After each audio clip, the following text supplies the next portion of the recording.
ICT and math কেয়ারে সবাইকে আরেকবার স্বাগত। আশা করি সবাই ভালো আছো। আজ আমরা অষ্টম শ্রেণীর নতুন কারিকুলামের গণিত বইয়ের 10ম অধ্যায় তথ্য বুঝে সিদ্ধান্ত নিই এর 207 থেকে 209 পৃষ্ঠার যে একক কাজগুলো আছে সেগুলো সমাধান করব এবং পাঠগুলো সম্পর্কে বিস্তারিত আলোচনা করব। তো প্রথমে দেখো বলছে তথ্য বুঝে সিদ্ধান্ত নিই। এই অভিজ্ঞতায় আমরা যা শিখতে পারবো সেটা কি হচ্ছে, উপাত্ত প্রক্রিয়াকরণ শিখতে পারবো, তথ্য ও উপাত্ত উপস্থাপন শিখতে পারবো, গণসংখ্যা বহুভুজ, অজীব রেখা, কেন্দ্রীয় প্রবণতার পরিমাপ আমরা কী করব, এইগুলো শিখতে পারবো। তো প্রথমে দেখো বলছে তথ্য বুঝে সিদ্ধান্ত নিই। আগের শ্রেণীতে আমরা তথ্য ও উপাত্ত সম্বন্ধে মৌলিক ধারণা লাভ করেছি এবং বিস্তারিত জেনেছি। এই অভিজ্ঞতায় আমরা তথ্যের উৎসের ধরন, সঠিক উৎস নির্বাচনের প্রক্রিয়া সহ তথ্য বিশ্লেষণ ও উপস্থাপনের বিভিন্ন উপায় সম্পর্কে জানার চেষ্টা করব, যাতে কোনো প্রকার সমস্যা বা কোনো সমস্যা সমাধানে আমরা কার্যকরী সিদ্ধান্ত নিতে পারি। বিভিন্ন উপায় সম্পর্কে জানার চেষ্টা করব বুঝতে গেল। এবার বলছি আমাদের দৈনন্দিন জীবনেও বিভিন্ন কাজের সিদ্ধান্ত নেয়ার ক্ষেত্রে যখন তথ্য সংগ্রহ করি তখন তথ্যের উৎসের উপর কতটুকু নির্ভর করা যায় তা শনাক্ত করার প্রয়োজন। এই গণিত বইয়ে প্রথম অভিজ্ঞতার মধ্য দিয়ে তোমরা জেনেছো যে সঠিক বা কার্যকরী সিদ্ধান্ত গ্রহণের জন্য নির্ভরযোগ্য উৎস থেকে তথ্য বা উপাত্ত সংগ্রহ করা জরুরি।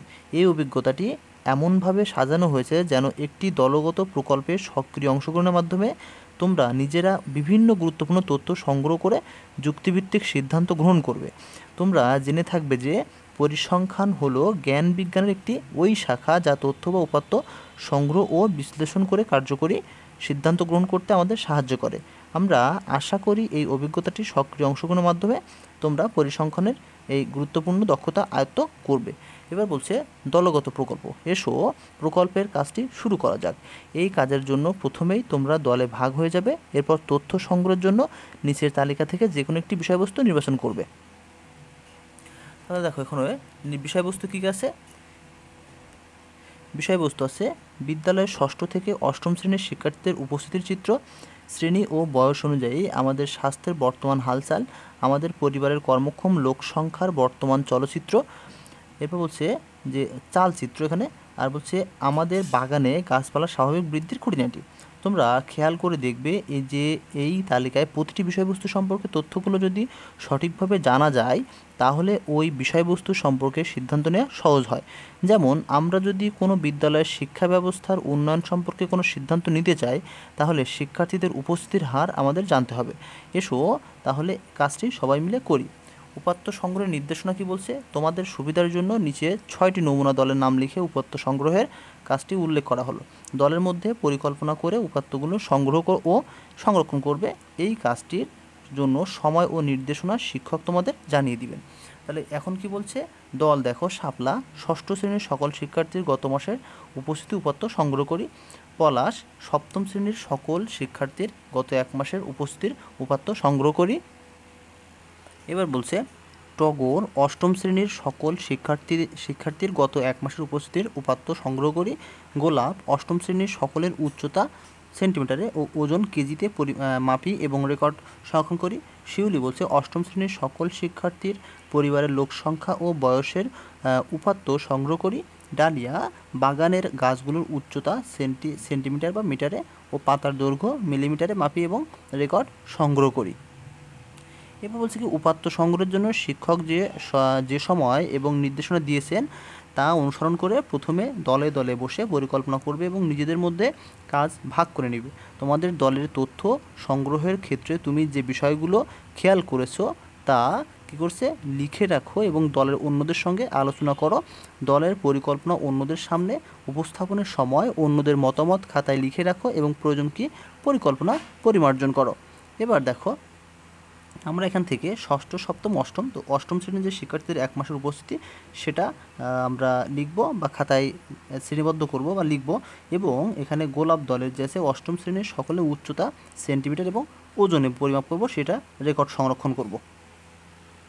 তো দেখো এখানে গত এক মাসের ষষ্ঠ সপ্তম বা অষ্টম শ্রেণীর শিক্ষার্থীদের উপস্থিতির উপাত্ত।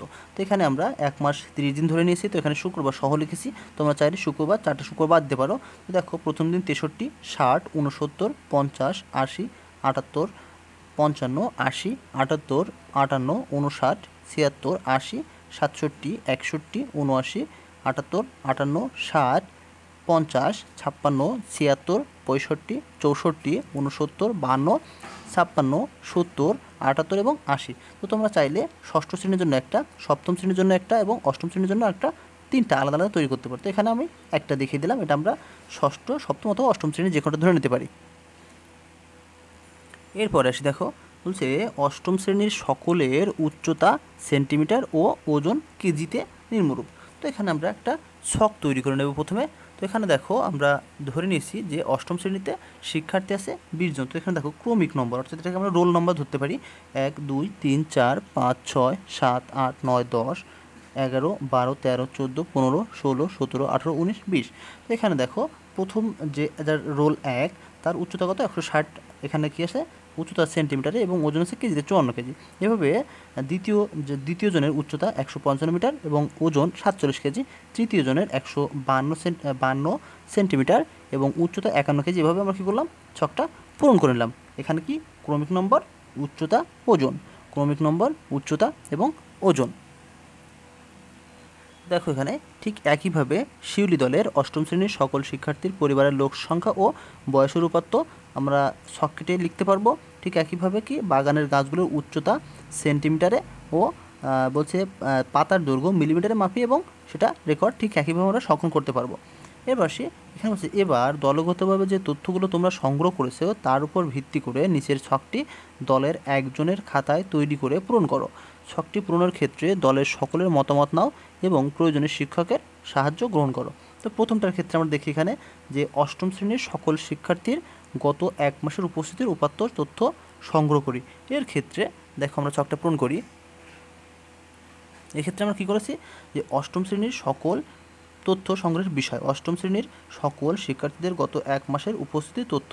প্রথমে কী করেছি, তথ্য সংগ্রহের জন্য সম্ভাব্য উৎসের নাম কী করেছি, নিজে উপস্থিত থেকে উৎস যে সংগ্রহ করেছি, বিদ্যালয়ের রেকর্ড থেকে সংগ্রহ করেছি আর সহপাঠীর থেকে সংগ্রহ করেছি। দেখো নিজে উপস্থিত থেকে যেটা সংগ্রহ করেছি সেটা হচ্ছে প্রাথমিক উৎসের ধরন, উৎসের ধরনকে প্রাথমিক। বিদ্যালয়ের রেকর্ড থেকে যেটা আমি কি সেটা মাধ্যমিক, আমি সেখানে উপস্থিত ছিলাম না। সহপাঠীর থেকে সেটা কি মাধ্যমিক, অর্থাৎ সশরীরে সেখানে উপস্থিত না থেকে আমি মাধ্যমিক সহপাঠীর থেকে নিয়েছি, তাই সেটা মাধ্যমিক। শুধুমাত্র একটাই হচ্ছে প্রাথমিক, সেটা হচ্ছে নিজে উপস্থিত থেকে। এবার বলছে কোন উৎসটি সবচেয়ে নির্ভরযোগ্য মনে করছো কেন? তাহলে প্রাথমিক উৎস সবচেয়ে নির্ভরযোগ্য উৎস, কারণ কি ব্যবহারকারী নিজে উপস্থিত থেকে তথ্য সংগ্রহ করে। এবার যদি আমাদের ক্ষেত্রে ঠিক একইভাবে আমাদের 2 নম্বর যেটা আছে গোলাপ, অষ্টম শ্রেণীর সকল শিক্ষার্থীর উচ্চতা। তো অষ্টম শ্রেণীর, তাহলে এখানে বিষয় কী হবে, তথ্য সংগ্রহের বিষয় হবে অষ্টম শ্রেণীর সকল শিক্ষার্থীর উচ্চতা ও ওজন। তাহলে তথ্য সংগ্রহের জন্য সম্ভাব্য উৎস কী হবে, নিজে উপস্থিত থেকে, সহপাঠীদের থেকে, আর এখানে কি শিক্ষার্থীর থেকে।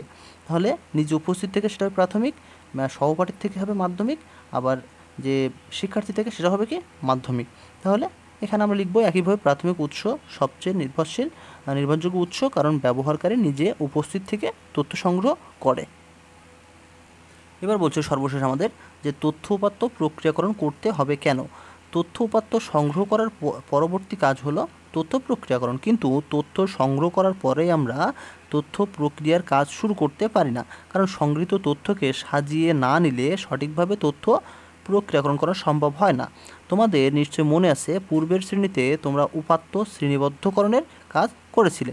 এই উপরে যে শ্রেণীতে আমরা পড়লাম বা উপরের পাঠটা, এবং পূর্বের শ্রেণীতে আমরা পড়েছি দলগত কাজ বলছে প্রত্যেক দল নিজেদের সংগ্রহ করা অবিন্যস্ত উপাত্তগুলো সারণীভুক্ত করে বিন্যস্ত করো। তো আমরা এখানে আমাদের টগর যে দলটি ছিল অষ্টম শ্রেণীর সকল শিক্ষার্থীর গত এক মাসের উপস্থিতির উপাত্ত সংগ্রহ করেছিলাম, সেটা আমরা এখানে সারণীভুক্ত করে বিন্যস্ত করে দেব।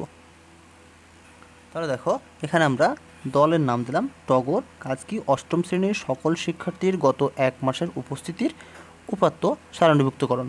তাহলে গত এক মাসের অষ্টম শ্রেণীর সকল শিক্ষার্থীর উপস্থিতির উপাত্ত, তাহলে 63, 60 যেটা আমরা লিখেছিলাম সেটা আরেকবার লিখে নিলাম।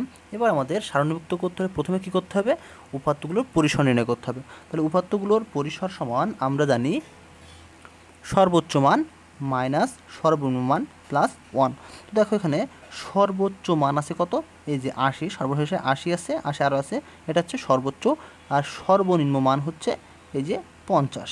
তাহলে সর্বোচ্চ মান 80, সর্বনিম্ন মান 50 প্লাস 1, তাহলে কত হলো এখানে 80 থেকে 50 বাদ দিলে থাকে 30, আর তার সাথে 1 যোগ করলে হলো কত 31। এবার আসে আমাদের যে এবার নির্ণয় করতে হবে শ্রেণী ব্যাপ্তি। তাহলে শ্রেণী ব্যাপ্তি 5 ধরে যে শ্রেণীর সংখ্যা নির্ণয় করতে হবে। তাহলে আমরা ধরলাম শ্রেণী ব্যাপ্তি 5 করে, তাহলে শ্রেণী ব্যাপ্তি বা শ্রেণী ব্যবধান 5 ধরে শ্রেণীর সংখ্যা কী হবে, পরিসর যেটা আগে পেয়েছি 31, পরিসর ভাগ শ্রেণী ব্যাপ্তি। তাহলে পরিসর 31 ভাগ 5, তাহলে 6.2 হলো। তাহলে 6.2টা ছক আঁকা সম্ভব নয়, তাই আমরা কী করেছি 7টা। তাহলে 6.2 বা 7 দশমিক আসলে আমরা তার থেকে 1 বেশি নেব, 6 থেকে 1 বেশি 7। তাহলে দেখো এবার গণসংখ্যা নিবেশন সারণী। তো ঠিক এভাবে আমরা গণসংখ্যা নিবেশন সারণীটা তৈরি করে ফেলবো। তাহলে এখানে দেখো 7টা ছক হবে, তার সাথে উপরে একটা নিচে একটা, 9টা ছক হবে মোট, বা 9টা সারি হবে। এরপর দেখো ঠিক এভাবে আমরা যে গণসংখ্যা নিবেশন সারণী সেটা অঙ্কন করব। অঙ্কন করার পরে আমাদের যে সংখ্যাগুলো আছে সেগুলো আমরা এখানে লিখব। তাহলে প্রথমে আমাদের ছিল 50 থেকে, তাহলে দেখো 50 থেকে শ্রেণীব্যাপ্তি কত করে 5 করে। তাহলে 50 5 কত হলো, 50 থেকে 5 হলো 55। এবার এখানে আসি 55 থেকে, সরি এখানে 56 হবে। তো দেখো তাহলে এখানে আমরা 55 থেকেই নেব, 55 থেকে কত হবে, এখানে 60 হবে, এখানে হবে 60 থেকে 65, এখানে হলো 65 থেকে 70, এখানে কি হবে 70 থেকে 75, এখানে হবে 75 থেকে, এরপর 75 থেকে কী হবে এখানে 80 হলো। তাহলে দেখো আমরা 50 থেকে 55 পর্যন্ত যে সংখ্যাগুলো আছে সেগুলো কোথায় লিখব, এই ঘরে লিখব।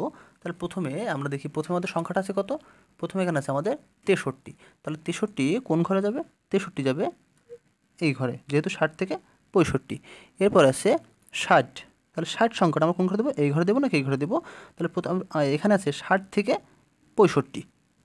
তো দেখো এখানে আমরা যে কোনো একটা ঘরে দিতেই পারি। তো আমরা প্রথমে 60 থেকে 65 যেহেতু আছে সেহেতু এখানে দিলাম। এরপর আছে আমাদের 69, তাহলে 69 কোথায় যাবে, 69 যাবে এখানে। এরপর আছে কত, এরপর আছে 50, তাহলে 50 কোথায় যাবে, 50 যাবে এই ঘরে। এরপরে কত আছে, 50-এর পর আছে 80, তাহলে 80 কোথায় যাবে এখানে। 80-এর পর আছে 78, 78, তাহলে 78ও এখানে যাবে।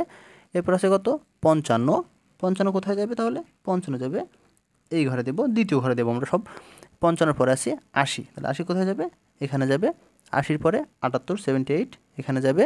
78-এর পরে আছে 58, তাহলে 58 কোথায় যাবে, 58 যাবে এই ঘরে।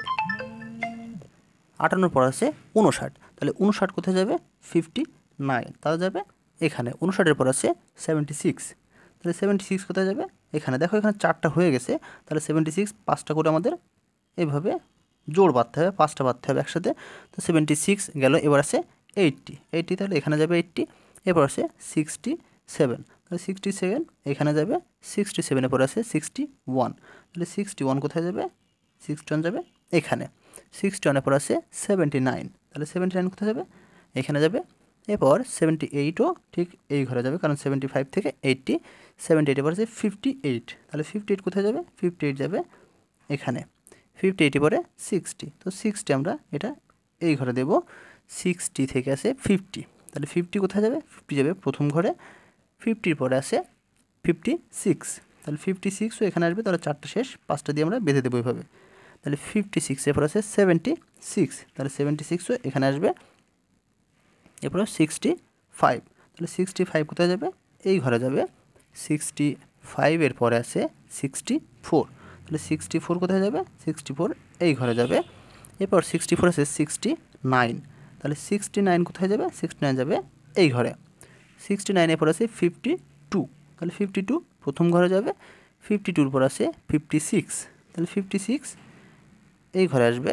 56 পর 70, তাহলে 70 কোথায় যাবে এই ঘরে আসবে। 70 পরে 78, 78ও এখানে আসবে। এরপর আছে 80, তাহলে 80ও শেষ ঘরে যাবে। তো এবার দেখো আমরা এগুলোকে গণসংখ্যা আকারে এখানে সংখ্যায় লিখব। তাহলে এখানে কত আছে, এখানে আছে 3, এখানে আছে 5 আর 1 6, এখানে আছে 5, এখানে আছে 4, এখানে 1, এখানে আছে 5 5 10 আর 1 11। তাহলে দেখো এখানে আমরা মোট লিখব। তাহলে মোট হচ্ছে কত আমাদের 11 আর 12, 12 হচ্ছে 16, 16 আর 5 21, 21 আর 6 27, 7 আর 3 30, তাহলে এখানে হচ্ছে কত, মোট 30। তাহলে আমরা যে 30 জন নিয়েছিলাম সেই 30 জন আমরা ফিরে ফেলাম। তো এটা হচ্ছে সেই গণসংখ্যা নিবেশন সারণী। ঠিক একইভাবে আমরা অন্যগুলো তৈরি করতে পারবো। আশা করি আজকের পাঠটি তোমরা সবাই বুঝতে পেরেছো। তো পরবর্তী পর্ব দেখার আমন্ত্রণ জানিয়ে এবং আবারও সকলের সুস্থতা কামনা করে আজকের পাঠটি এখানে শেষ করছি। ধন্যবাদ।